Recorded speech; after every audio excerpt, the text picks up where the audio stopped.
Assalamualaikum warahmatullahi wabarakatuh. Selamat berjumpa kembali dengan saya Ahmad Rifai. Kali ini kita masih belajar bersama tentang sejarah kelahiran Pancasila. Sub pokok bahasan kita kali ini adalah kelahiran Pancasila. Tujuan pembelajaran kita adalah 1. Peserta didik mampu menghayati sejarah kelahiran Pancasila sebagai karunia dari Tuhan Yang Maha Esa yang harus disyukuri. 2. Peserta didik mampu menjelaskan proses kelahiran, perumusan, hingga penetapan Pancasila sebagai dasar negara. 3. Peserta didik mampu mempraktikkan nilai-nilai Pancasila di kehidupan sehari-hari dalam bermasyarakat, berbangsa, dan bernegara. Konsep yang akan kita bahas pada pertemuan kali ini adalah konsep yang kedua, yaitu kelahiran Pancasila.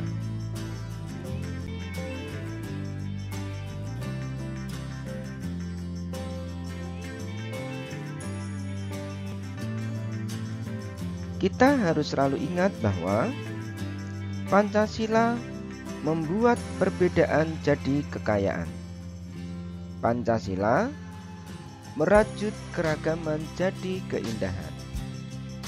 Pancasila itu menyatukan. Maka dari itu, nilai-nilai Pancasila harus senantiasa kita lestarikan dengan cara diterapkan dalam kehidupan kita sehari-hari.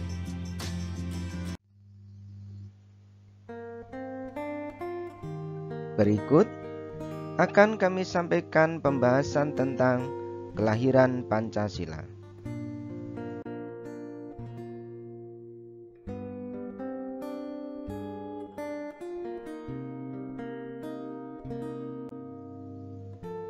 Seperti setiap keluarga perlu punya rumah, maka setiap bangsa juga perlu punya negara, termasuk bangsa Indonesia. Hingga pecah Perang Dunia Kedua tahun 1942, bangsa Indonesia belum punya negara. Indonesia saat itu masih dijajah oleh Jepang.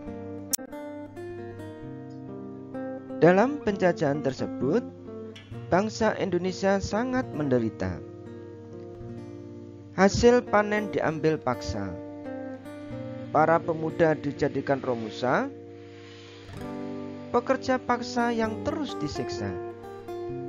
Gadis-gadis diculik, dijadikan Jugun Yanfu atau wanita penghibur tentara Jepang. Maka pasukan pembela tanah air atau PETA di bawah pimpinan Supriyadi pun memberontak terhadap Jepang. Para tokoh nasional juga makin gigih berusaha agar Indonesia segera merdeka. Usaha itu tidak sia-sia. Bangsa Indonesia patut bersyukur karena Tuhan Yang Maha Esa mengabulkan doa dan usaha tersebut. Kesempatan Indonesia untuk merdeka menjadi terbuka karena kekuatan Jepang sebagai penjajah mulai lemah. Jepang saat itu tengah perang melawan pasukan sekutu dalam Perang Dunia II. Tentara sekutu adalah gabungan tentara Amerika Serikat dengan Inggris, Belanda, dan beberapa negara lain. Tahun 1944 akhir, posisi tentara Jepang mulai terdesak. Jepang lalu berusaha merangkul bangsa Indonesia agar terus mendukung Jepang.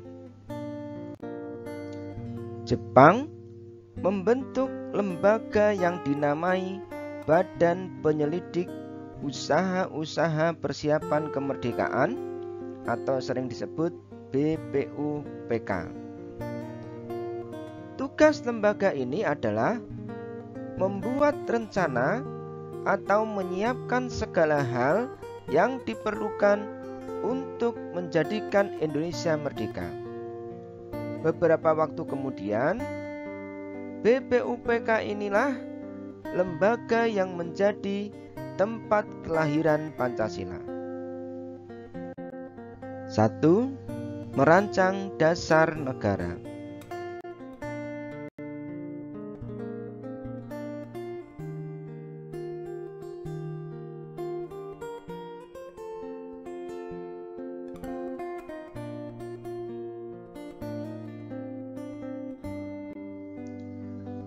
Kesempatan yang ditunggu-tunggu pun tiba.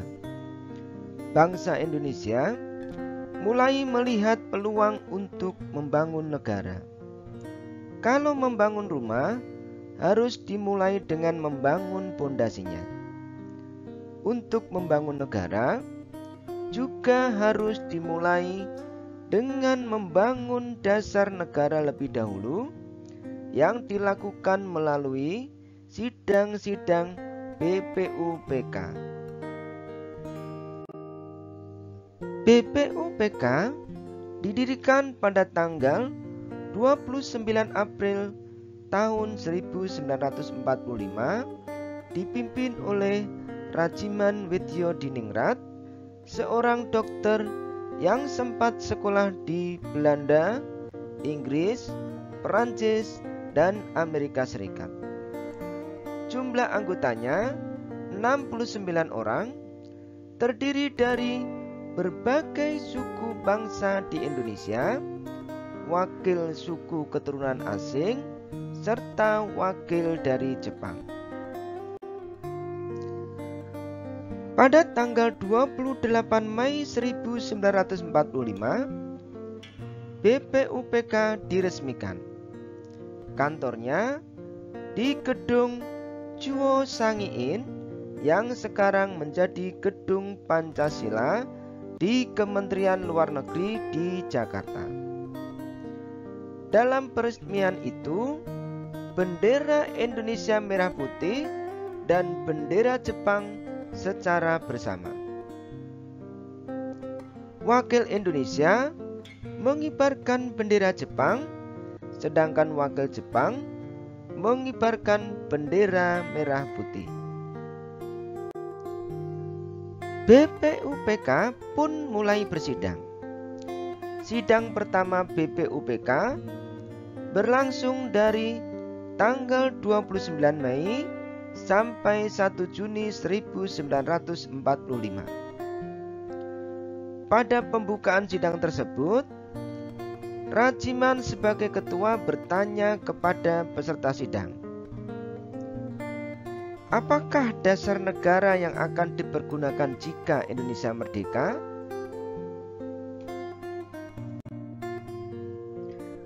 Banyak hal yang didiskusikan dalam sidang BPUPK tersebut, yang juga dihadiri oleh para tokoh agama seperti Kiai Haji Wahid Hasyim dari Nahdlatul Ulama, serta Ki Bagus Hadikusumo dari Muhammadiyah.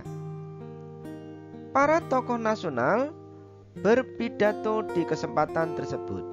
Di antaranya adalah Muhammad Yamin yang berpidato pada tanggal 29 Mei dan Supomo 2 hari sesudahnya.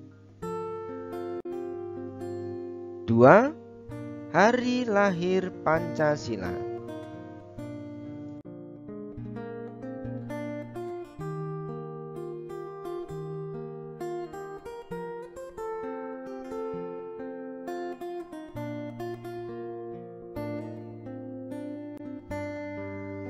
Pada hari terakhir sidang, Soekarno berpidato.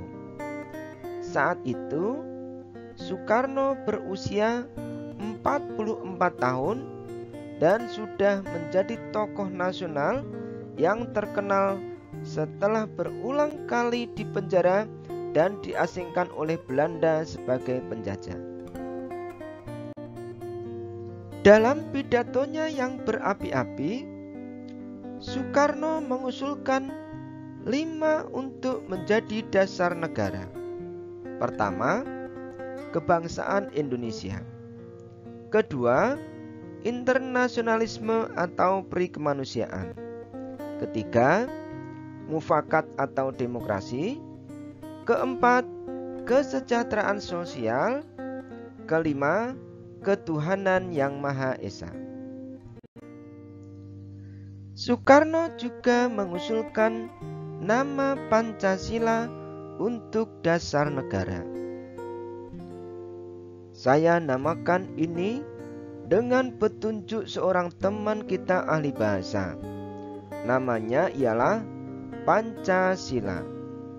Sila artinya asas atau dasar, dan di atas kelima dasar inilah kita mendirikan negara Indonesia yang kekal dan abadi, tegas Soekarno.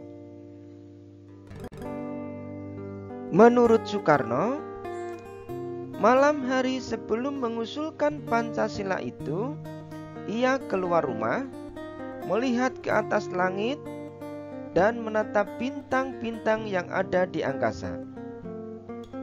Ia menyatakan kesadarannya bahwa manusia sangatlah kecil, tidak memiliki kekuatan apapun selain atas pertolongan Tuhan yang Maha Esa.